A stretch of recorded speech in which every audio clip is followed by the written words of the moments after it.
ಶ್ರೀ ಗುರುಭ್ಯೋ ನಮಃ. ರಾಮಾನುಜ ಭಾಷ್ಯದಲ್ಲಿ ಈಕ್ಷಿತ್ಯಧಿಕರಣದ ಸೂತ್ರಗಳಿಗೆ ಏನು ಅರ್ಥ ಮಾಡಿದ್ದಾರೆ ಅಂತ ನಾವು ನೋಡಬೇಕಾಗಿದೆ. ಮುಂದೆ ಅದರ ವಿಮರ್ಶೆಯನ್ನು ಕೂಡ ನೋಡಬೇಕಾಗಿದೆ. ರಾಮಾನುಜ ಭಾಷ್ಯದಲ್ಲಿ ಸ್ಥೂಲವಾಗಿ ಏನು ಹೇಳ್ತಾರೆ ಅಂತ ಅನ್ನೋದನ್ನು ನಾವು ಈ ಕಳೆದ ದಿವಸ ನೋಡಿದ್ದೇವೆ. ಪಂಚಭೇದ ಇತ್ಯಾದಿ ಎಲ್ಲವನ್ನೂ ಕೂಡ ಒಪ್ತಾರೆ, ಅದು ನಮಗೆ ಗೊತ್ತಿರಬೇಕು. ಮತ್ತು ಜೀವ ಪಂಚಭೇದವನ್ನು ಒಪ್ತಾರೆ ಅಂತ ಹೇಳಿದ್ರಿಂದಲೇ ಬ್ರಹ್ಮ ಈ ಜೀವಕ್ಕಿಂತ ಜಡಕ್ಕಿಂತ ಭಿನ್ನನೆ, ಚಿದಚಿದ್ ವಿಲಕ್ಷಣ ಅಥವಾ ಚಿದಚಿದ್ ವಿಶಿಷ್ಟಾದ್ವೈತ ಅಂತ ಅವ್ರು ಹೇಳುವುದೇನಿದೆ, ಆ ಅಭೇದ ವಾಕ್ಯಗಳನ್ನು ಹೇಗೆ ಅರ್ಥೈಸಬೇಕು ಅನ್ನೋದನ್ನ ದೃಷ್ಟಿಯಲ್ಲಿ ಇಟ್ಕೊಂಡು ಹೇಳಿದ್ದಷ್ಟೆ. ವಸ್ತುತಃ ಭೇದವನ್ನು ನಮ್ಮ ತತ್ವವಾದದಲ್ಲೂ ವಿಶಿಷ್ಟಾದ್ವೈತದಲ್ಲೂ ಎರಡರಲ್ಲೂ ಕೂಡ ಸಮಾನವಾಗಿ ಪಂಚಭೇದವನ್ನು ಒಪ್ಪೇ ಇದ್ದಾರೆ. ಇರುವುದು ನಿತ್ಯ ಮುಕ್ತರಾದ ಜೀವರ ವಿಷಯದಲ್ಲಿ ವ್ಯತ್ಯಾಸ ಮತ್ತು ಜೀವರ ತಾರತಮ್ಯದಲ್ಲಿನ ವ್ಯತ್ಯಾಸ, ಇದು ಅಲ್ಲಿರುವಂಥ ವ್ಯತ್ಯಾಸ. ಮತ್ತು ಎಲ್ಲ ಕರ್ಮಗಳನ್ನು ಕೂಡ ಮುಖ್ಯಪ್ರಾಣನ ಮೂಲಕ ಭಗವಂತನಿಗೆ ಸಮರ್ಪಣೆ ಮಾಡಬೇಕು ಅಂತ ಹೇಳಿದ್ದೇನಿದೆ, ಅದು ಒಂದು ವ್ಯತ್ಯಾಸ ನಮ್ಮಲ್ಲಿ. ಇಷ್ಟನ್ನ ಮೊದಲು ನೋಡಿದ್ವಿ ಈ ಹಿಂದೆ. ಮುಂದೆ ಅವರು ಆ ಸೂತ್ರಗಳಿಗೆ ಏನು ಅರ್ಥ ಹೇಳ್ತಾರೆ ಅಂತ ಅನ್ನೋದನ್ನು ನೋಡಬೇಕು. ಈಕ್ಷತೆ ನಾಶಬ್ದಂ ಅಂತ ಇದೆ. ಆ ಮೊದಲ ಸೂತ್ರಕ್ಕೆ ಏನರ್ಥ, ಅಲ್ಲೊಂದು ಶ್ಲೋಕ ಕೊಟ್ಟಿದ್ದಾರೆ. ಶ್ಲೋಕ ಅವೆಲ್ಲ ಪ್ರಾಯ ರಾಮಾನುಜ ಭಾಷ್ಯದ ವಾಕ್ಯ ಶ್ಲೋಕಗಳಿದ್ದಿರಬೇಕು. ಸದೇವಿ ಇತ್ಯಾದಿಕೈ ಶಬ್ದೈ ನ ಪ್ರಧಾನಮಿಹೋಚ್ಯತೆ ಈಕ್ಷತೇರ್ ಅನ್ವಯ ತಸ್ಮಿನ್ ಬ್ರಹ್ಮ ಸಚ್ಛಬ್ದ ಗೋಚರಂ ಅಂತ ಶ್ಲೋಕ ಭಾಷ್ಯದಿದ್ದಿರಬೇಕು. ಇರಲಿ. ಸದೇವ ಸೌಮ್ಯರಮಗ್ರ ಆಸೀತ್ ಅಂತ ಇದು ಛಾಂದೋಗ್ಯ ಉಪನಿಷತ್ತಿನ ಮಾತೇನಿದೆ, ಅಲ್ಲಿ ಸತ್ ಅಂತ ಶಬ್ದ ಇದೆಯಲ್ಲ, ಆ ಸತ್ಶಬ್ದದಿಂದ ವಾಚ್ಯವಾದದ್ದು ಯಾವುದು ಅಂತ ಒಂದು ಜಿಜ್ಞಾಸೆ. ಆ ಸತ್ಶಬ್ದದಿಂದ ವಾಚ್ಯವಾದದ್ದು ಅಶಬ್ದ, ಅಂದರೆ ಶಬ್ದೈಕ ಗಮ್ಯ ಅಲ್ಲದ ಪ್ರಧಾನ ಅಲ್ಲ ಅಂತ ಹೀಗಾದ್ರೆ ಅರ್ಥ. ಅಶಬ್ದ ಅಂದರೆ ಅಲ್ಲಿ ನ ಅಂತಂದ್ರೆ ಅಲ್ಲ ಅಂತ, ಅದು ನಿಷೇಧವನ್ನು ಸೂಚನೆ ಮಾಡ್ತದೆ. ಅಶಬ್ದ ಅನ್ನೋ ಶಬ್ದದಿಂದ ಪ್ರಧಾನವನ್ನ ರಾಮಾನುಜ ಭಾಷ್ಯದಲ್ಲಿ ಕೂಡ ಹೇಳ್ತಾ ಇದ್ದಾರೆ. ಅಶಬ್ದ ಅನ್ನೋ ಶಬ್ದ ಪ್ರಧಾನವನ್ನು ಹೇಗೆ ಹೇಳ್ತದೆ ಅಂದರೆ, ಶಬ್ದೈಕ ಗಮ್ಯ ಅಲ್ಲದ, ಶಾಬ್ದ ಅಂದರೆ ಶಬ್ದೈಕ ಗಮ್ಯ, ಅದು ಈ ದೃಷ್ಟಿಯಿಂದ ಅವರು ಆ ಥರ ಅರ್ಥ ಹೇಳಿದ್ದಿರಬೇಕು. ಶಬ್ದ ಅಥವಾ ಶಾಬ್ದ ಅಂದರೆ ಶಬ್ದೈಕ ಗಮ್ಯ, ಕೇವಲ ಶಬ್ದದಿಂದ ತಿಳಿಯುವಂಥದ್ದು. ಅಶಬ್ದ ಅಂದರೆ ಶಬ್ದೈಕ ಗಮ್ಯವಲ್ಲದ. ಹಾಗಾಗಿ ಯಾವುದದು, ಆ ವಿಶೇಷಣ ಯಾವುದನ್ನು ಹೇಳ್ತದೆ ಅಂದರೆ ಪ್ರಧಾನವನ್ನು ಹೇಳ್ತದೆ. ಆ ಪ್ರಧಾನ ಸತ್ಶಬ್ದದಿಂದ ವಾಚ್ಯ ಅಲ್ಲ. ಅದ್ರ ಬಗ್ಗೆ ನಮಗೆ ಹೆಚ್ಚಿನ ವಿವರಗಳೇನು ಬೇಡ. ಶಬ್ದೈಕ ಗಮ್ಯ ಅಲ್ಲ, ಹಾಗಾದ್ರೆ ಮತ್ತೆ ಯಾವ್ದು ಪ್ರಮಾಣದಿಂದ ಅದು ಗಮ್ಯ, ಅನುಮಾನದಿಂದಲೂ ಅದು ಗಮ್ಯನೋ ಹೇಗೆ, ಹೀಗೆಲ್ಲ ಜಿಜ್ಞಾಸೆ ಬಂದರೆ ಅದು ನಮಗೇನು ಇಲ್ಲಿ ಅನಗತ್ಯ.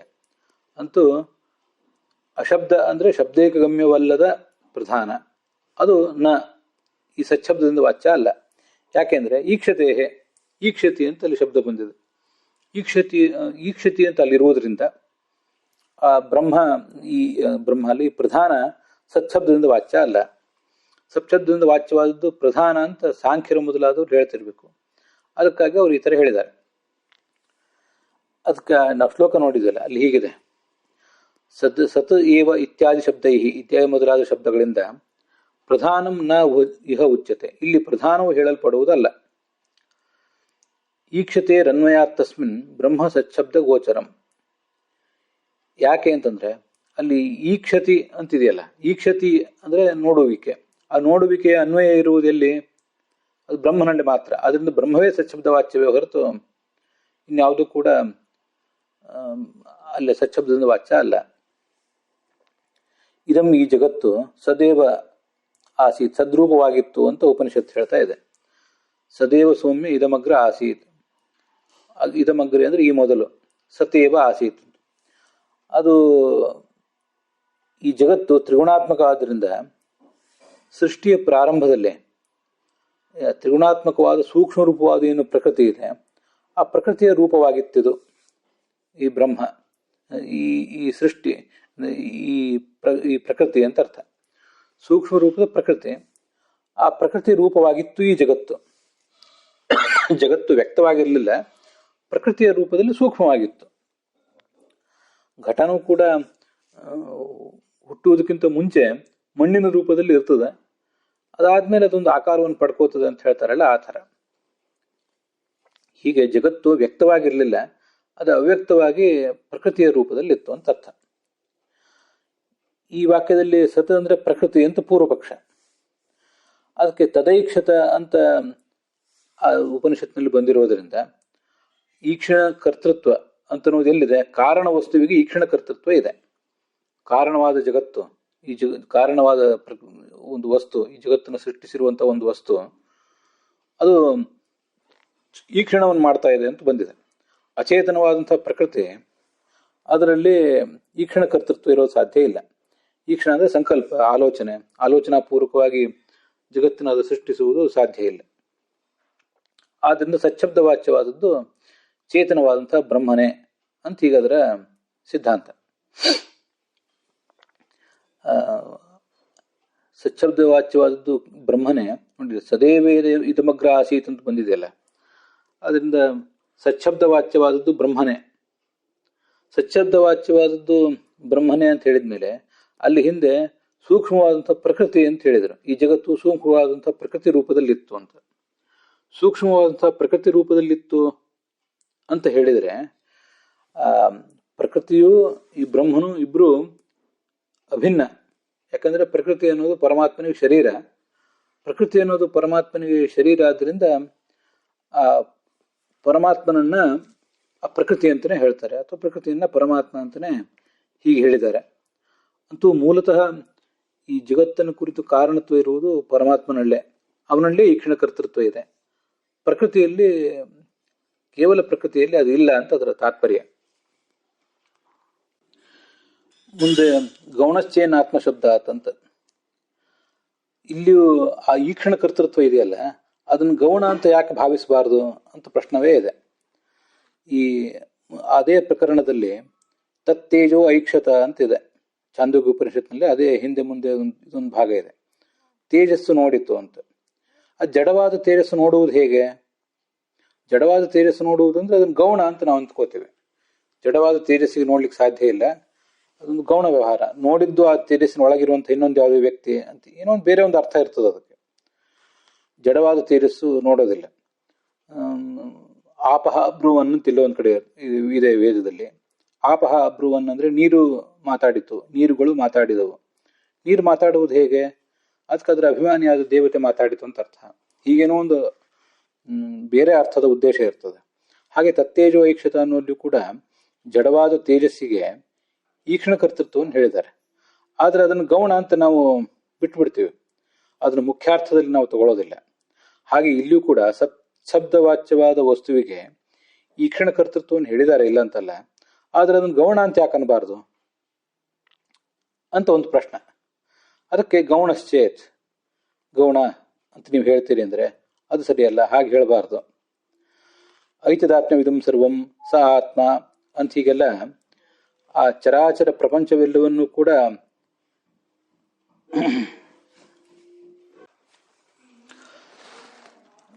ಐತದಾತ್ಮ್ಯವಿದಂ ಸರ್ವಂ ಸ ಆತ್ಮ ಅಂತ ಹೀಗೆ ಇವು ಅಲ್ಲೇ ಉಪನಿಷತ್ನಲ್ಲಿ ಬರುವಂತ ಮಾತು. ಈ ಚರಾಚರ ಪ್ರಪಂಚವೆಲ್ಲವೂ ಕೂಡ, ಚರಾಚರ ಪ್ರಪಂಚಕ್ಕೆ ಸತ್ ಪದಾರ್ಥ ಆತ್ಮ ಅಂತ ಹೇಳಿದೆ.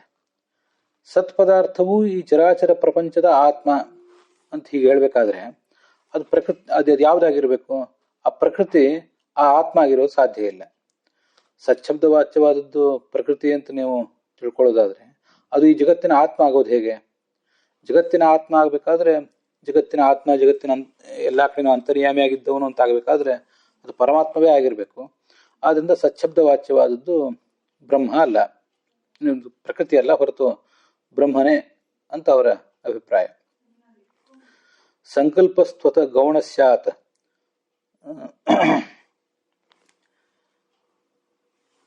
ಸದ್ಭವೇದಾನುಮಾನಿಕಂ ಇತಿ ಚೇನ್ನಾತ್ಮಶಬ್ದೇನ ಸಚ್ಛಬ್ದೋ ಹಿ ವಿಶಿಷ್ಯತೆ. ಅದು ಭಾಷ್ಯದ್ದೇ ಶ್ಲೋಕ. ಆತ್ಮಶಬ್ದೇನ ಸಚ್ಛಬ್ದೋ ಹಿ ವಿಶಿಷ್ಯತೆ. ಆ ಸಚ್ಛಬ್ದ ವಾಚ್ಯವಾದ ವಸ್ತುವನ್ನ ಆತ್ಮ ಅಂತ ಹೇಳಿದ್ದಾರೆ. ಅದು ಆ ಜಡವಾದ ಪ್ರಕೃತಿ, ಅದು ಈ ಜಗತ್ತಿನ ಆತ್ಮ ಆಗ್ಲಿಕ್ಕೆ ಸಾಧ್ಯ ಇಲ್ಲ. ಆದ್ರಿಂದ ಸಂಕಲ್ಪ ಅಂದ್ರೆ ಈ ಕ್ಷಣ ಅದನ್ನು ಗೌಣ ಅಂತ ನೀವು ಪ್ರತಿಪಾದನೆ ಮಾಡುವುದು ಸಾಧ್ಯ ಇಲ್ಲ ಅಂತ ಅದರ ತಾತ್ಪರ್ಯ. ಅದು ಭಾಷ್ಯವಾಕ್ಯ. ಮುಂದೆ ತನ್ನಿಷ್ಠಸ್ಯ ಮೋಕ್ಷೋಪದೇಶಾತ್ ಅಂತ 3ನೇ ಸೂತ್ರ.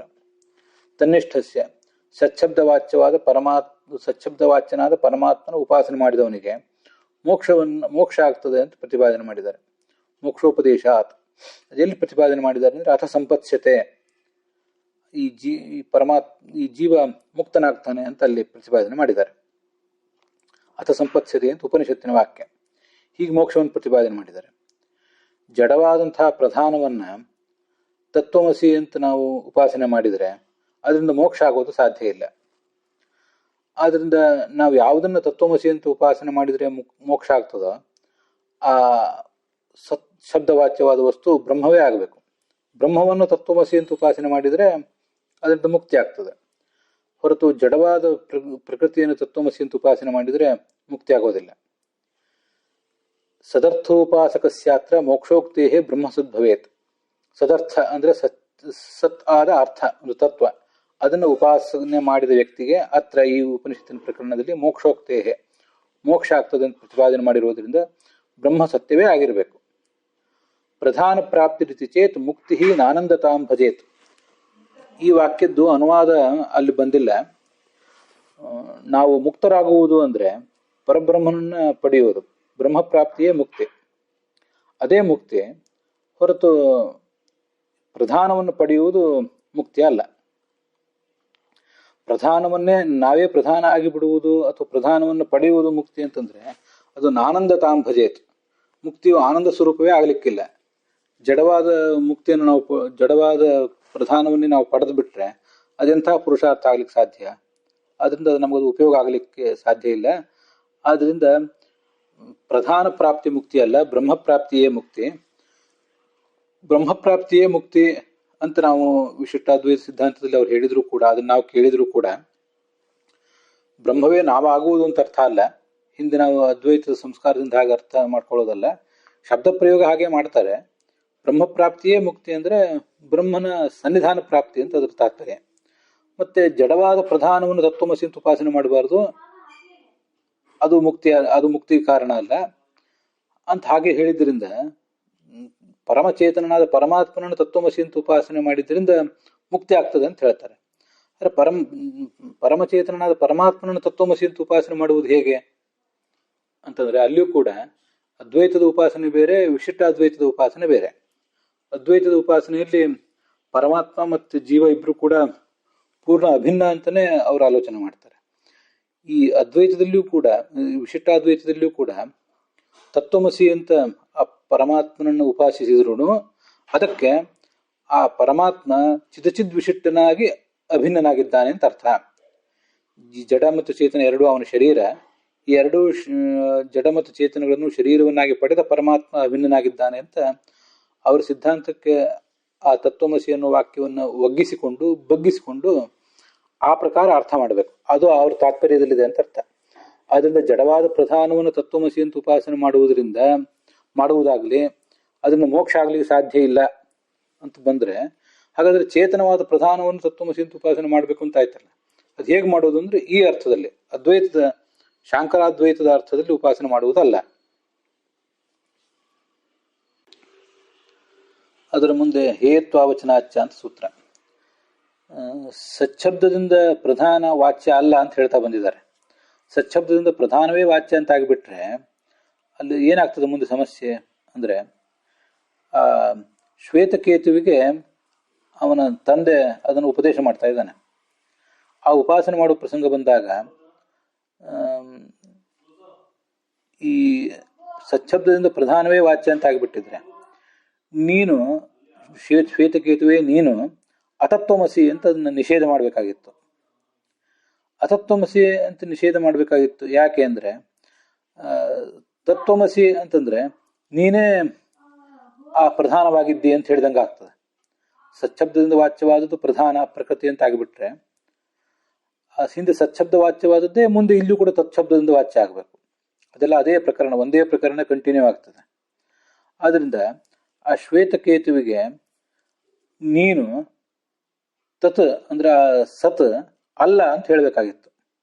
ಸಚ್ಛಬ್ದ ವಾಚ್ಯವಾದ ಪ್ರಧಾನ ನೀನಲ್ಲ ಅಂತ ಹೇಳಬೇಕಾಗಿತ್ತು. ಅದಕ್ಕೆ ಹೇಳುವ ದೃಷ್ಟಿಯಿಂದ ಅತತ್ವಮಸಿ ಅಂತ ಇರಬೇಕಾಗಿತ್ತು. ಆದರೆ ಅಲ್ಲಿರುವುದು ತತ್ವಮಸಿ ಅಂತಿದೆ. ತತ್ವಮಸಿ ಅಂತ ಯಾಕಿದೆ ಅದನ್ನು ಗಮನಿಸಿದ್ರೆ, ಶ್ವೇತಕೇತು ಆ ಪ್ರಧಾನದಿಂದ ಅಭಿನ್ನನಲ್ಲ, ಪ್ರಧಾನವೇ ಶ್ವೇತಕೇತು ಅಲ್ಲ, ಶ್ವೇತಕೇತುವೇ ಪ್ರಧಾನ ಅಲ್ಲ ಅಂತ ಹೇಳುವ ಉದ್ದೇಶ ಇದೆ ಆ ಶಾಸ್ತ್ರಕ್ಕೆ.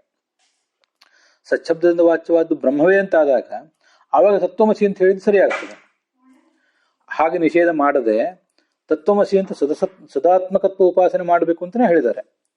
ಶ್ವೇತಕೇತುವೆ ನೀನು ಮತ್ತು ನಾವೆಲ್ಲರೂ ಕೂಡ ಸದಾತ್ಮಕರಾಗಿದ್ದೇವೆ, ಸಚ್ಛಬ್ದ ವಾಚ್ಯನಾದ ಪರಮಾತ್ಮಾತ್ಮಕರಾಗಿದ್ದೇವೆ ಅಂತ ಉಪಾಸನೆ ಮಾಡಬೇಕು ಅಂತ ಹೇಳಿದ್ದಾರೆ.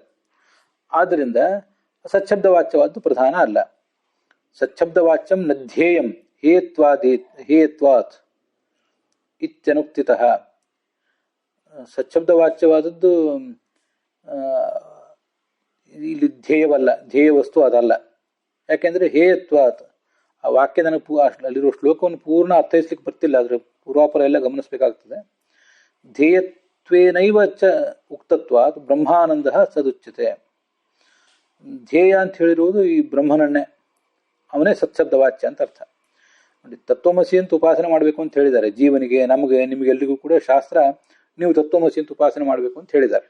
ಹೇಗೆ ತತ್ವಮಸಿ ಅಂತ ಉಪಾಸನೆ ಮಾಡಬೇಕು ಅಂದ್ರೆ ಸದಾತ್ಮಕತ್ವವನ್ನು ಉಪಾಸನೆ ಮಾಡಬೇಕು ಅಂತ ಹೇಳಿದಾಗಾಯ್ತು. ನಾವೇ ಪರಮಾತ್ಮ ಅಂತ ಉಪಾಸನೆ ಮಾಡಬೇಕು ಅಂತ ಹೇಳಿದಾಗಾಯ್ತು. ಇಲ್ಲಿ ಕೂಡ ಈಗಾಗಲೇ ನಾನು ಈ ಹಿಂದೆ ಹೇಳಿದಂತೆ ಪರಮಾತ್ಮನಿಂದ ಅಭಿನ್ನರ ನಾವಲ್ಲ, ಪರಮಾತ್ಮನ ಶರೀರ ಮಾತ್ರ ನಾವು.